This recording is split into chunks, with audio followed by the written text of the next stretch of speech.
السلام علیکم ورحمۃ اللہ وبرکاتہ۔ آج ہم صفات نمبر 3 کے بارے میں علم ذکر کے بارے میں جانیں گے۔ علم ایک راستہ ہے اور ذکر اس کی روشنی ہے۔ علم سے یہ چاہا جا رہا ہے کہ ہمارے اندر تحقیق کا جذبہ پیدا ہو جائے۔ اس وقت اس حال میں میرے اللہ مجھ سے کیا چاہتے ہیں، حال کے عمل کو جان کر اسے پورا کرنے والے ہم بن جائیں۔ کم از کم اتنا علم کا جاننا ضروری ہے کہ جائز ناجائز، پاکی ناپاکی، حلال اور حرام کی تمیز ہو جائے۔ اگر ہم لقمہ حرام کا کھائیں گے تو 40 دن ہماری دعا جو ہے وہ قبول نہیں ہوگی، اور اگر ہمارے گھروں میں ہمارے محرم جو ہے وہ رزق جو ہے وہ حرام کے ذریعے سے لا رہے ہیں تو ہمارا کھانا پینا پہننا اوڑھنا سب کچھ حرام ہے، تو ہماری کوئی بھی عبادت کوئی بھی دعا قبول نہیں ہوگی۔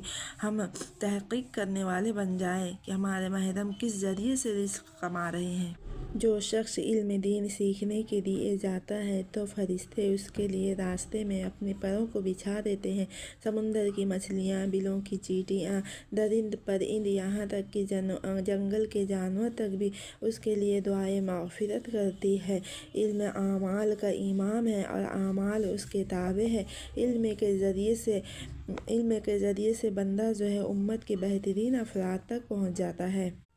حدیث پاک کا مفہوم ہے کہ خیرکم من تعلم القرآن وعلمہ، تم میں بہترین شخص وہ ہے جو قرآن کو سیکھے اور دوسروں کو سکھائے۔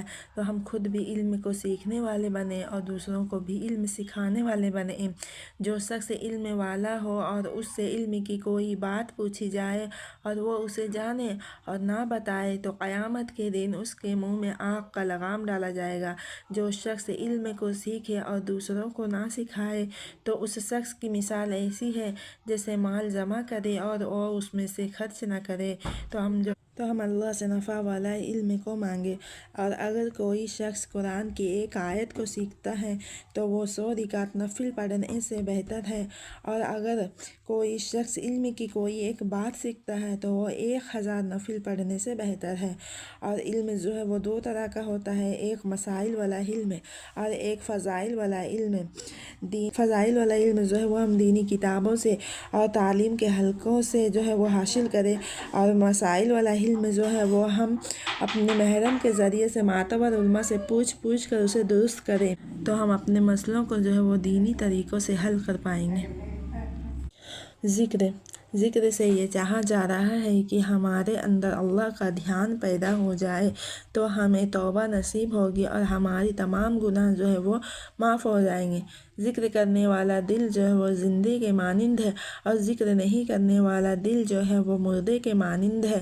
اور حدیث پاک کا مفہوم ہے کہ جس شخص کی زبان ہر وقت اللہ کے ذکر سے تر و تازہ رہتی ہے وہ ہنستے ہوئے جنت میں داخل ہوگا اور مرتے وقت اسے کلمہ نصیب ہوگی۔ ہر چیز کو صاف کرنے کے لیے کوئی نہ کوئی چیز کی ضرورت ہوتی ہے۔ بدن اور کپڑے کو صاف کرنے کے لیے صابن کی ضرورت ہوتی ہے، لوہے کے جنگ کو صاف کرنے کے لیے آگ کی بھٹی کی ضرورت ہوتی ہے، اسی طرح دلوں کے میل کو صاف کرنے کے لیے اللہ کی ذکر کی ضرورت ہوتی ہے۔ دنیاوی مشغولیت چاہے جائز ہو یا حلال، لیکن وہ دل پر ضرور اثر کرتی ہے، اور اس اثر کا نام جو ہے وہ غفلت ہے، اور غفلت کو دور کرنے کے لیے اللہ کی ذکر کی ضرورت ہوتی ہے۔ جنت میں 8 دروازے ہیں، لیکن صرف ایک دروازہ جو ہے وہ صرف اور صرف ذاکرین کے لیے ہے۔ تو ہم اٹھتے بیٹھتے سوتے جاگتے ہر وقت اللہ کا ذکر کرنے والے بنے۔ حدیث پاک کا مفہوم ہے کہ اللہ کے ذکر سے اپنے گھروں کو آباد کرنے والے بنے۔ جس گھر میں اللہ کا ذکر نہیں ہوتا وہ گھر ویران جنگل کی طرح ہے۔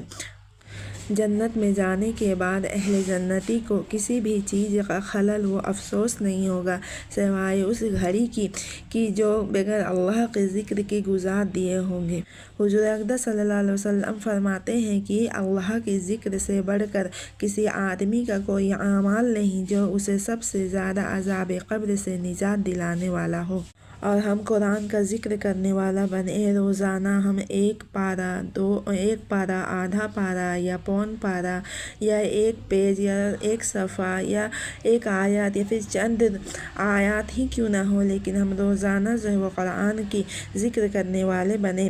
جب قیامت کے دن ہمارا سارا حساب ہو جائے گا اور ہمارے سارے اعمال صحیح بھی ہوں گے، لیکن ہم قرآن کے حق کو ادا نہیں کیے ہوں گے۔ قرآن کا حق کیا ہے کہ سال میں 2 بار قرآن کو ختم کرنا ہے، تو ہم قرآن اللہ سے کہے گا کہ اللہ اس نے میرے حق کو ادا نہیں کیا، تو ہمارے سارے اعمال صحیح ہونے کے باوجود ہمیں جہنم میں لے کر گھسیٹ کر ڈال دیا جائے گا۔